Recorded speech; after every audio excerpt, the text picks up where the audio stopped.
is to look attractive and be in good physical shape, to the appeasement of a rich, wealthy white man. You're like a professional athlete. That's like, how could that be difficult? Shut up, quit complaining, go make something out of Nutella. I mean, like, Jesus Christ. I do envy their time to get in shape because as a lot of you, you haven't seen me in like 3 years, I've gained some weight. I just don't have any motivation. Like, I didn't realize it was getting that bad too, like until a few weeks ago, and I was like, God damn, like I look like a male Lane Bryant model. Like I'm just like in the beginnings of like training to be like a professional softball player. Like that's the kind of body type I'm going after right now. Like, but I have no motivation. It's like I'm not gonna do CrossFit because I'm not gonna go on a glorified jungle gym and like put on those like shoes that make your feet strong, look like fucking mittens for your feet. That's stupid. But I have no motivation because I've been dating someone for like a pretty long time, and it's just, who fucking cares? Like if you've been in a relationship for a long time, you just get complacent with stuff. Like you just kind of quit. Like things change. Like you don't go on dates as much. You don't open the door as much. You don't trim your pubes ever. When we first started dating, I was on top of that shit. It was like Paul Mitchell, just styling, full hop going. Now it's like a fucking briar patch. It's just like Zach Galifianakis' beard. I'm not proud of it. I'm just being honest with you guys. So things change. Like, sex changes. Sex changes a lot when you've been dating somebody for a while because it's like it's the same person a lot. Like okay, I love the movie Braveheart, but when I've seen it 100 times in a row, I might skip a few scenes. Does that make sense? All right, good. I mean. All right, the guys get it. They're afraid to laugh. But it's a true story, like, and then, you try out different things. Like, I tried this the other night, and it did not work the way I thought it would. I was like, man, you're a better dancer when you're drunk, which I'm not. I wonder if you're better at sex when you're drunk. So I got pretty fucked up, had some drunk sex. And I don't mean that, like, passionate drunk sex, where you go down with your partner for, like, 45 minutes. I don't want to get pink eye. Okay, all right. So I started just drinking, like pounding drinks, and I almost got a little bit too drunk. Almost got whiskey. I did the penis little pep talk. Hey, Falcon. I call my penis Falcon, because if that happens, I go, rise up! Falcon! That's a beautiful voice, by the way. Beautiful. No, but I mean, like, you try different shit. Like, one of my buddies goes, hey, man, watch porn. That'll get her in the mood. Sure. You know who didn't get in the mood? Me. Because porn is fucking gross. It is disgusting. Like, I don't know what producer came in and was like, all right, hey, what if we, like, zoomed in on their vaginas? Don't need to see that.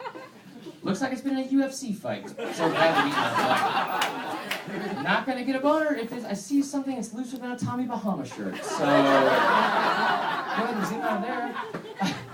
I don't get porn. I don't get strip clubs, but we do it anyway. So guys, like, could be the grossest place in the world. I've been to strip clubs in Tennessee where there's a 3-foot rule. And BYOB. The same alcohol requirements for like your friend's housewarming party. Stock the bar. Like they had that and people just line up. Because we're terrible, men are gross. I mean, they're just gross. I mean, like, you just show up there and like, doesn't matter how broke you are, it's like, well, I got $9. What can I get? It doesn't matter. We're heading for a fiscal cliff. Fuck it. Head on the floor. Just Thelma and Louise style, drive off this fucking thing. Because, if you're fiscally responsible, you can say no to Ratchet, but me and Juicy J can't. That is a good reference, by the way. That's a rap song. 17% of you get it. All right. No, but it's like, I don't know, like, because your friends will make you end up going, especially if you're drunk. Like, there's no point in going. It's like, you're just paying for blue balls. That's it. Like, if I'm going to go pay that much money, I'm going to at least get a dry hand job. And those suck. That's like getting an Indian rug burn on your dick. But I would take that instead of just paying to get blue balls all night. That's awful. So, but like if you're drunk, like, hey, that's a good idea. Let's do that. Just see that. And I drink a lot. More than I should. Does anybody ever drink so much that they, like, thought they lost weight? Because they were so dehydrated? Like, you just woke up and you're like, God damn it, I look good. I am high school skinny right now. Did I like do like 43 days in a P90X class when I blacked out last night? Because I look fan-fucking-tastic right now. Jesus, I have an ab right there, I think. That's a rib, whatever, fuck it, I'll count it. And you're so hungover, you just start shoving food in your face. I mean, it's like every Sunday is like a man versus food episode. Like you're on a Hansel and Gretel diet, just like, yes, give me anything. And then you wake up Monday, and you feel like Tim Allen in Santa Claus when he went to bed, and he was like, oh, God, what the fuck happened? It's like a girl like taking off her Spanx after a night out, just everything unfolds. It's so bad. It's so bad. I love drinking commercials. But they're not very accurate. Like, has anyone seen the Miller commercials for Miller 64? Yeah? Just two of you? Well, I guess it's just gonna be us. They're all in shape and they're active and shit like that, and like it's like a man chorus, and they're singing like an ode to Miller 64. Like fucking Gaston from Beauty and the Beast and his cronies, like, Miller 64! No real man it's Zima! It's Golden Zima! That's all it is. No one's doing that. They're so skewed with their views of their own beer. Miller High Life, the champagne of beers. If you're having a celebratory champagne toast to what? Blue-collar jobs, coupon cutting, and just inevitable spousal abuse? The champagne of domestic violence. That's what they should change it to. Man, there's a lot of good commercials. I love Febreze commercials as well, where they blindfold these two unassuming people, and they take them into like just a rape emporium. It's just being coated with nothing but Cheetos farts for 3 days. And it's like, hey man, we doused those Febreze. What do you smell? Oh, it's like a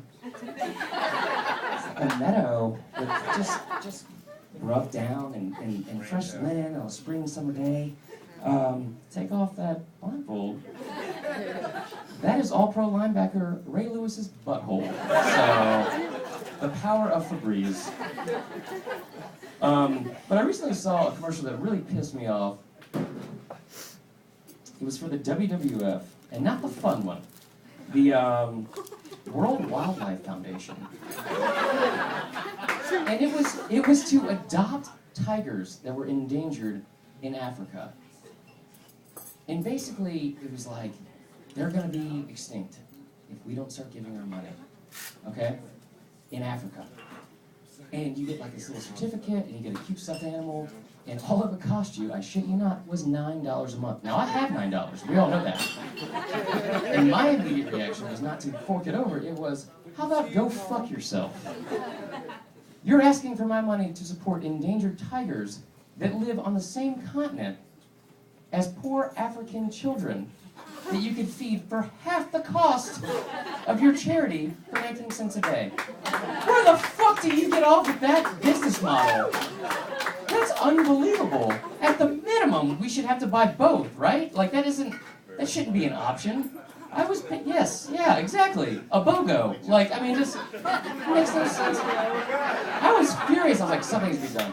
I'm gonna kill a fucking tiger. Fuck it.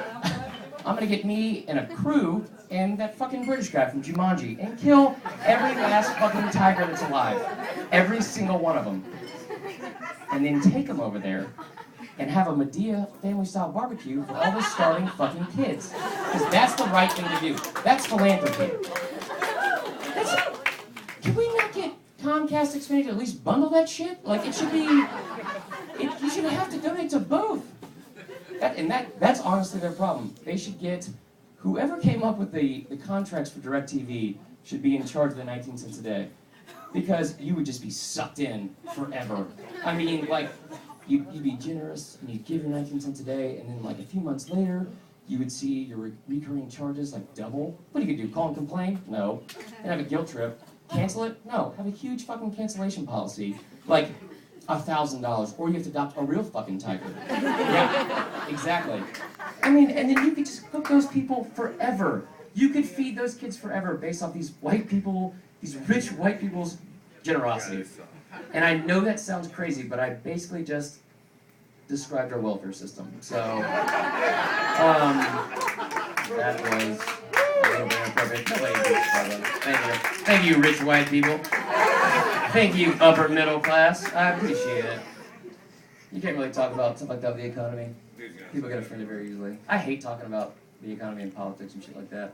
I especially hate talking about my yeah, I do, guy. Still here, huh? Still here. Anyway, you know the best part about this thing is I made money off you tonight, you dumb idiot.